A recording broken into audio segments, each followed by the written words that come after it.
வெச்ச கூறி தப்பாதடி என்ன விட்டு விட்டு போகாதடி அட சொட்டிக்கிட்டு நிக்காதடி ஏன் சொத்து பத்து நீதானடி ஓங்குவாமுன்னா சலாம் விட்டே கும்மாளம் போடாதடி அடி வெச்ச கூறி தப்பாதடி என்ன விட்டு விட்டு போகாதடி அட சொட்டிக்கிட்டு நிக்காதடி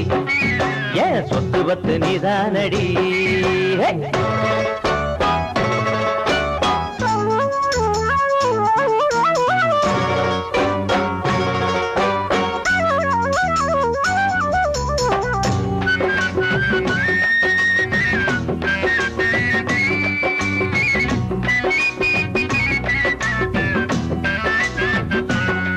அடி உம்மேல உசுர வச்சேன மயிலே கட்டான வெள்ள கரும்பே